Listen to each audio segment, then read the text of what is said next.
Hi, I'm Panos Amelides. I'm doing a PhD in the Montfort University.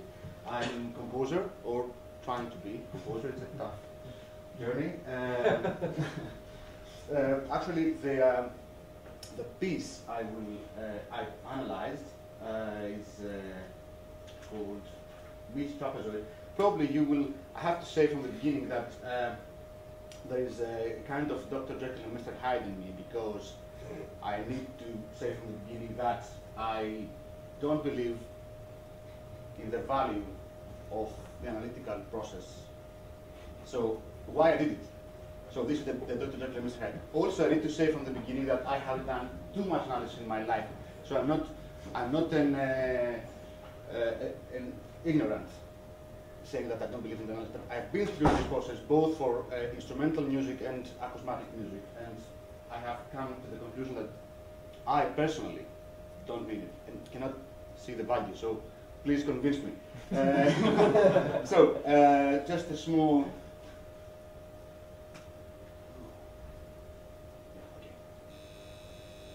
Nice. So the piece is by Merzbow. So this is it. This is him during a live performance. Because I'm talking about music, I will please allow me to play some examples. Some that we can hear actually. So Merzbow is a noise musician. The piece is a miniature, it's 2 minutes and 30 seconds. So he has released more than 350 recordings.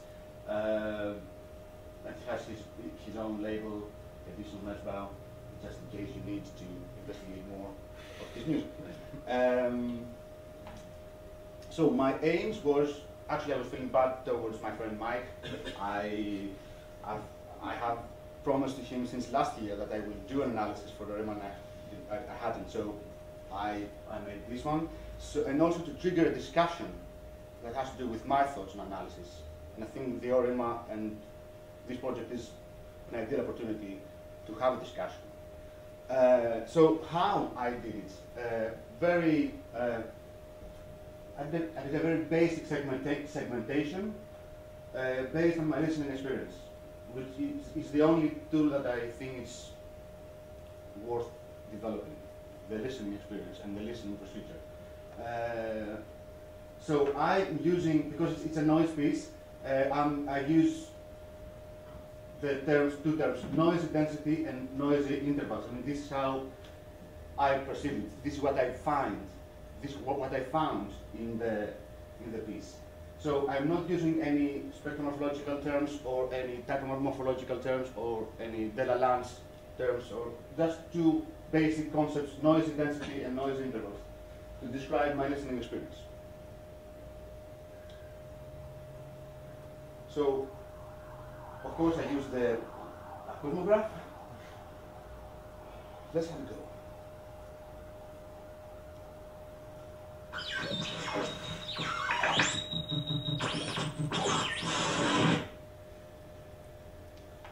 So these are the first 5 seconds of the piece. Actually, this is the basic motive of the piece. Its morphology contains the basic principle which governs the whole miniature, this whole piece. So we have noisy density and abrupt noise intervals. This is the main principle of this composition. I'm saying here with implications of an old radial needle search. This is something subjective. I mean, I perceive it like this. It could be, I mean, that could not be the case, or that shouldn't necessarily be in the composer's mind, but this is how I perceive it, as a needle, as a radial needle. So we have also 2 seconds of a fast glissant in noisy gestures, interrupted and interacting with alternative pulses. Very basic. So this is the motive. Comes next.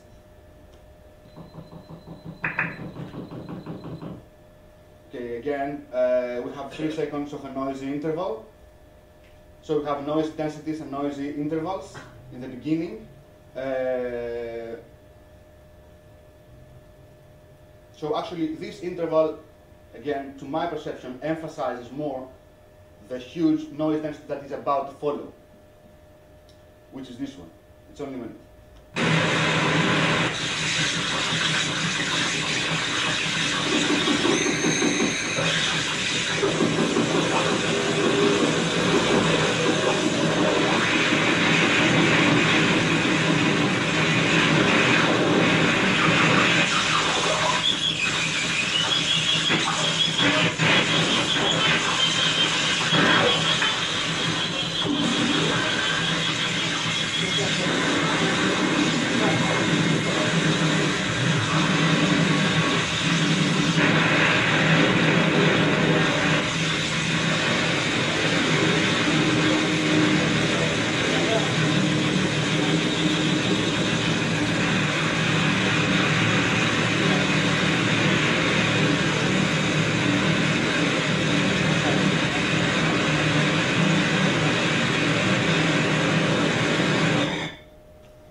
So obviously this is a development of the first noisy density, which also consisted of iterative patterns, variations of the initial idea, as I mentioned before, and various noisy glissandi, which to my mind again, they are implying a transformation of the initial model.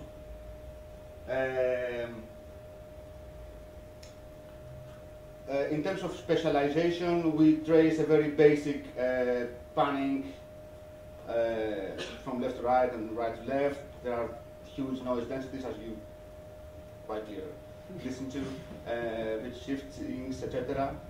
And there is, I don't know if you noticed, because these are not two speakers, there is a small implication of an instrumental activity at some point, something like a saxophone doing something, a figure, for a second. So after the previous section, we have this.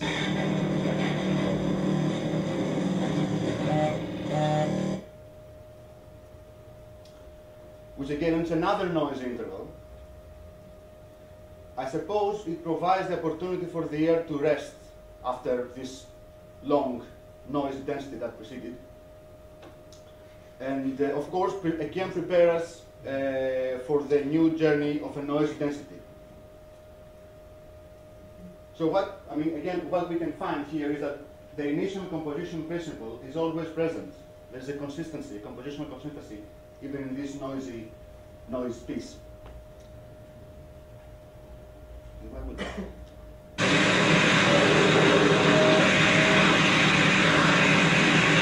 Too loud.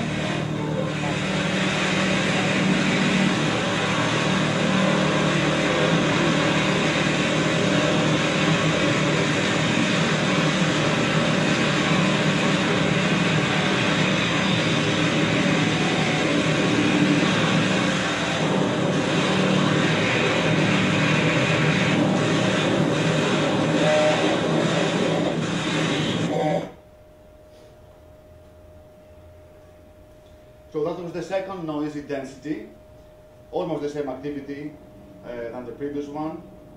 And there was a small appearance, a small figure of a piano, which is so, different than the material that this piece is consisted of.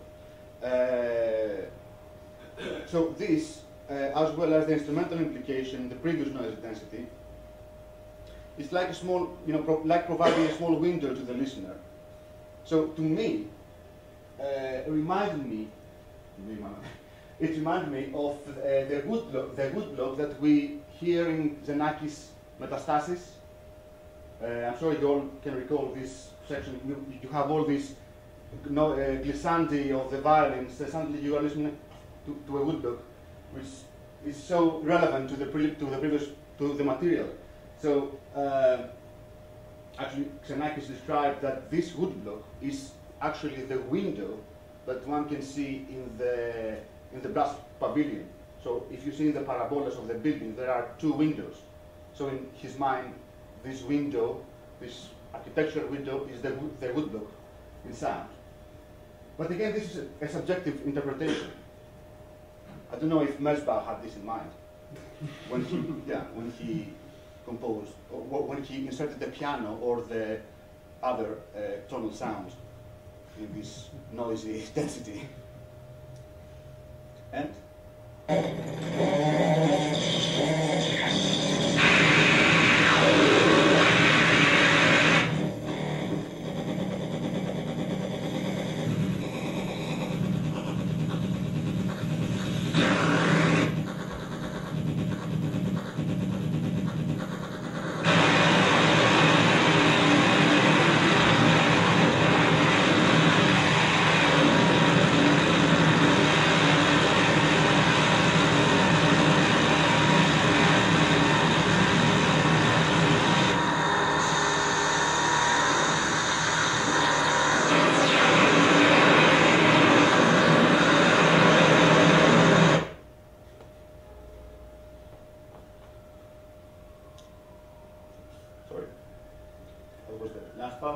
So, actually that was it. That was it. I have a coda.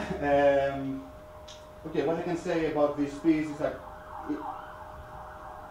during my analysis I discovered that a noise musician could be as much consistent as a non-noise composer, or a serious composer, or call it whatever you like. What I like about the Orma, what I found interesting about the Orma project is not the, again I will repeat, the opportunity to do some analysis, which I repeat, I disagree with this practice, but for me, the development of this community is much more important. The idea that we can share thoughts on the music that we like, it couldn't be just analysis, it could be share thoughts about music, about, I mean, to develop a community of electroacoustic fans, if you like. It's either composers, listeners, musicologists, all the people who like dealing with this kind of music. So, this is the most important thing for me. And of course, I will repeat my final question, how do we see ourselves? When I say ourselves, I mean, I can speak only from a composer's point of view. How do we see ourselves in the context of analysis nowadays? Why do we need it? How does it help us?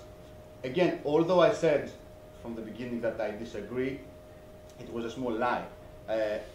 It's a question that I have. I'm not sure if we need it or not.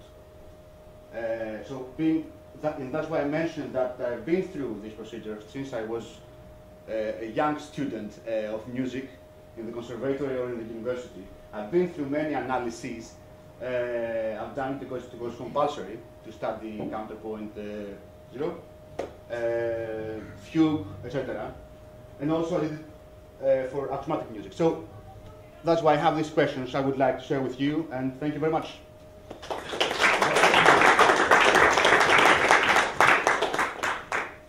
Any questions for I've actually got one myself, I think, a very simple question. The piece that you just played, is it also performed live by the composer? I'm not sure. I know that it was released Right. in a CD, but I'm not sure. I don't know. Sorry. But have you seen concerts or performances of this composer? No, but I know the man. I mean, I like his music, but I didn't have the chance to see him live. And no, unfortunately. you played with him. He came here. Well, he came here and gave a concert. I think normally he does improvised noise performances. So Jonathan's beer, but I think yeah, he does improvisations on that kind of a theme. And then I suppose this is a fixed media version. Maybe then you're the It wrong was allowed. Maybe you're the wrong person to ask. But would, if you analyse a piece, the way it's being presented would be part of your analysis? I think in general this is very important, and this is the same thing with the poem Electronique by Varese. I mean, it wasn't actually a sound installation originally. While now we are just, I think it was 300 speakers, 400 speakers, 400 speakers I think, in the pavilion. And now we just listen to two of them. I mean, it's so much away from the original, so far away from the original, so I think it should be part of our consideration. So we start analyzing a reduced version of something, if we want to be objective. Objective? What's that? But then would that aspect not be an interesting thing to analyze? I mean, would this answer one of your questions? To keep in mind.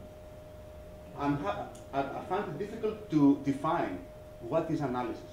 What do we mean by analysis? personally, I trust the experience.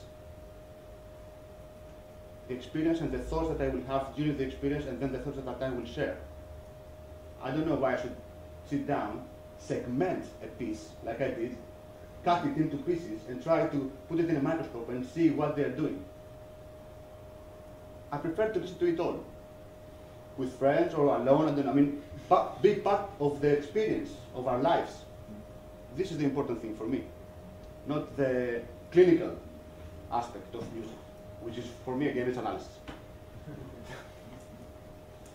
I'm not dogmatic, or I hope I'm not dogmatic, but this is what I believe at the moment. I might change. I think Yossi's question is related to the ones that Lee and I were saying earlier. In the final analysis, you have looked at the sound of that work rather than the practice of its creation. To actually to understand it, because it's quite a challenging piece. Firstly, you have succeeded in drawing attention to the detail, which in live performance I don't get. Yeah. Yes. So you have drawn attention to detail, and the other point is it's very visceral. Of course, you place it immensely loudly. Now, you either run away, or you bathe in it and it's thrilling. And it's thrilling for pseudo-physical reasons, because it's resonating your body. It's actually resonating your ribcage. So it's doing something to you. Now, without that, you can understand the sound is recorded. It's a CD you can purchase or download. But you don't understand the practice, not you personally, we don't understand the practice of where he comes from. And yeah, that stuff's loud. I totally agree, and this takes us back to the experience. Yeah. Do we need an analysis of this kind of music, at least of noise music? If you want this music, experience it. Yeah. Because experience is part of the creative procedure, because part of the purpose, if you like, of the composer. He wants to do something to you, to your body, for example, for instance. Which iPods don't do. Mike, any concluding words on Orama? We'd better take a break. Panos, thank you. Sorry, the last